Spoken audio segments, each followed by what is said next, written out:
खचने वालों पर कड़ी नजर है। नजर है उन जिहादियों पर जो खाते तो भारत का है मगर नाचते दुश्मनों के इशारे पर है। पाकिस्तान कहने को पड़ोसी देश है, हालांकि उसकी फितरत में है हिंदुस्तान से नफरत। बार बार मुंह खाने के बाद भी पाकिस्तान अपनी नापाक हरकतों से बाज नहीं आता। उत्तर प्रदेश एटीएस ने एक बार फिर से दुश्मन की बड़ी साजिश को नाकाम कर दिया है। हिजबुल मुजाहिदीन का फरार आतंकी गिरफ्तार हुआ। एटीएस ने 25,000 के इनामी उल्फत को गिरफ्तार किया है। यूपी एटीएस ने मुरादाबाद से आतंकी उल्फत को पकड़ा है। 2001 में हथियार के साथ गिरफ्तार हुआ था हुसैन। कश्मीर के पुंछ का रहने वाला है ये आतंकी। यूपी एटीएस की जांच में जो खुलासे हुए वो एजेंसियों के कान खड़े करने वाले हैं। आतंकी का मुरादाबाद पहुंचना किसी बड़ी साजिश का हिस्सा था। हिजबुल के आतंकी से भारी मात्रा में जो हथियार बरामद हुए वो इसी ओर इशारा कर रहे हैं। आतंकी ने पीओके में एक शिविर में ट्रेनिंग ली। ट्रेनिंग के बाद मुरादाबाद में बड़ी घटना को अंजाम देने पहुंचा।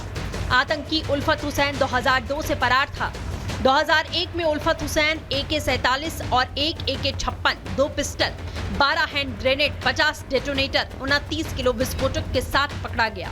जमानत पर छूटने के बाद लगातार फरार चल रहा था। मुरादाबाद कोर्ट से वारंट भी जारी किया गया था। खूंखार आतंकी की गिरफ्तारी सुरक्षा एजेंसियों के लिए बड़ी कामयाबी है, मगर सवाल ये भी, आतंकी यूपी के मुरादाबाद ही क्यों पहुंचा? क्या यूपी में धार्मिक स्थल आतंकियों के निशाने पर हैं? आतंकी किसके ऑर्डर का इंतजार कर रहा था? एटीएस और यूपी पुलिस को जब खबर लगी कि ये 25,000 का शातिर इनामिया चरमपंथी पूंछ में है, तो उनके द्वारा वैधानिक तरीके से इसको गिरफ्तार किया गया। उल्लेखनीय है कि इसकी तलाश वर्ष 2007 से चल रही थी। आतंकी के पीओके में ट्रेनिंग का मतलब है पाकिस्तान के पनाह में आतंकियों की फैक्ट्री धड़ल्ले से चल रही है। पाकिस्तानी सेना भी आतंकियों के कैंप की सुरक्षा में लगी है। जाहिर है पाकिस्तान भारत से जलता है, तभी तो सीमा पार से आतंकियों की तस्करी में उसे मजा आता है। तो क्या समय आ गया है आतंकियों की फैक्ट्री पर एक बार फिर से ताला लगा दिया जाए? इनके ऊपर वर्तमान सरकार के द्वारा विशेषकर उत्तर प्रदेश में जीरो टॉलरेंस की एक नीति अपनाई गई है। इनके ऊपर अभिसूचना संकलन को सर्वोच्च प्राथमिकता दी जा रही है। पुरस्कार की घोषणा की जा रही है। मुरादाबाद से पहले फरीदाबाद से भी आतंकी गिरफ्तार हो चुका है। ऐसे में सबसे बड़ा सवाल, शहर शहर कितने टेररबाज छिपे बैठे हैं? तो दर्शकों, पाकिस्तान के आतंकियों के लिए वो अज्ञात हमलावर इस वक्त एक बड़ा सरदर्द बन गए हैं, जो किसी भी घटना को अंजाम देते हैं और उसके बाद स्थितियां जो है वो दबसी जाती हैं। एक ऐसी घटना सामने आई है जहां पर अब कुलभूषण जाधव को अगर मैं कहूं इंसाफ मिला है तो शायद गलत नहीं होगा। रिपोर्ट आपको दिखाते हैं।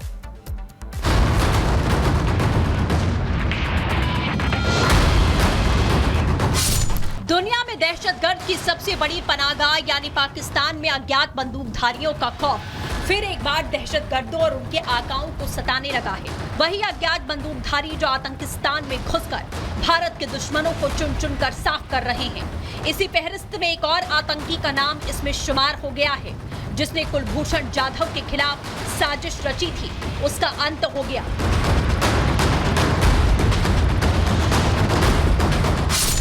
अज्ञात बंदूकधारियों से दहला पाकिस्तान। अज्ञात बंदूकधारियों की चढ़ाई, आतंकियों की धड़कनें हाय। आतंकिस्तान में भारत जिस दुश्मन को अननोन गनमैन ने मौत के घाट उतारा है, उसका नाम मुफ्ती शाह मीर है, जिसको शुक्रवार रात बलूचिस्तान के केच जिले के तुर्बत कस्बे में बाइक सवार हमलावरों ने गोलियों से भून दिया, जिसके बाद उसे अस्पताल ले जाया गया, मगर तब तक वो जहन्नुम पहुंच चुका था। आतंकी मुफ्ती शाह मीर भारत का दुश्मन था, जो भारत के खिलाफ कई साजिशों में ISI का साथ दिया करता था, जिसमें भारतीय नागरिक कुलभूषण जाधव को ईरान सीमा से अगवा कर उन्हें ISI को सौंपने की साजिश रचने का मास्टरमाइंड माना जाता है।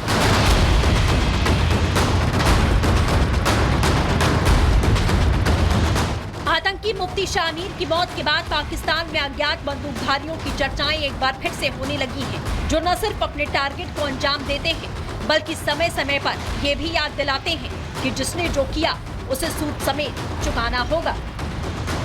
Bureau report, Republic Bharat. तो चलिए, गुड मॉर्निंग भारत में जिस खबर का आप जिक्र करेंगे उस खबर को सुनना जानना आप सभी के लिए बहुत जरूरी है, क्योंकि उत्तर प्रदेश का मेरठ इलाका जहां पर आपसी सौहार्द की सिर्फ बातें हवाई साबित हो रही हैं, क्योंकि एक मुस्लिम बाहुल इलाके में एक हिंदू ने गैराज क्या खोला कि उसके गैराज पर पत्थरबाजी कर दी गई, उसको मारने तक की कोशिश की गई। रिपोर्ट आपको दिखाते हैं।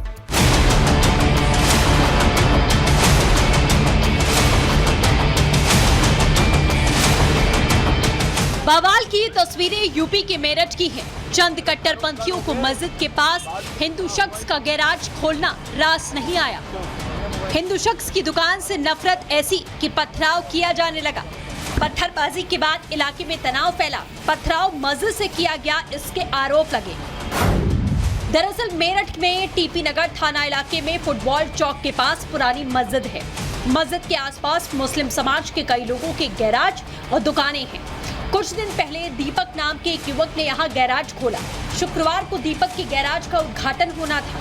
आरोप है कि दोपहर अचानक मस्जिद से दर्जनों युवकों ने गैराज पर पत्थर फेंके। आरोप है कि पुलिस को देखते ही आरोपी फरार हुए। जानकारी मिलने पर बीजेपी नेता और कई व्यापारी मौके पर आए। आरोपियों की गिरफ्तारी की मांग करते हुए धरने पर बैठे। बीजेपी नेताओं का कहना है कि मस्जिद के अंदर से पथराव कर माहौल को बिगाड़ने की कोशिश की गई। ऐसे में मस्जिद के मुतवल्ली पर कार्रवाई होनी चाहिए। इनका क्या एजेंडा है, ये तो जब ये पकड़े जाएंगे, जिन्होंने ये पथराव करा है वही बताएंगे। हम लोग खुद अपने शहर में शांति चाहते हैं। उद्घाटन के दिन जिस तरीके से इनसे सटे हुए धार्मिक स्थल से पथराव किया गया और कुल मिलाकर के मैं कहूं कि उद्घाटन में बाधा उत्पन्न करने का प्रयास किया गया। सूचना पर थाना टीपी नगर पुलिस सीओ ब्रह्मपुरी अंतरिक्ष जैन पुलिस फोर्स के साथ में मौके पर पहुंचते हैं, मामले की पड़ताल करते हैं। पत्थरबाजी को लेकर आसपास के सीसीटीवी कैमरों की फुटेज तलाश की जाती है। सीसीटीवी के जरिए पथराव करने वालों की पहचान की जा रही है। ड्रोन से भी आसपास के स्थानों पर नजर रखी गई। इलाके में फिलहाल शांति है, मगर सवाल है कि क्यों आखिर मुस्लिम बहुल इलाके में हिंदुओं की दुकान खुलने से परेशानी है। एक खास वर्ग से भाईचारे की मिसाल क्यों पेश नहीं हो पाती। Bureau report, Republic Bharat. तो इस वक्त एक वीडियो चर्चा का विषय बना हुआ है, जहां पर सोशल मीडिया पर कट्टरता के नायक खुद को साबित करने की होड़ में कुछ लोग ऐसे वीडियो डाल दे रहे हैं जिन वीडियो को लेकर पुलिस एक्शन में है। लेकिन सोशल मीडिया और कट्टरपंथी सोच का कॉकटेल इस देश और इस समाज के लिए अब एक बड़ा खतरा बनता जा रहा है। विस्तार से इस रिपोर्ट में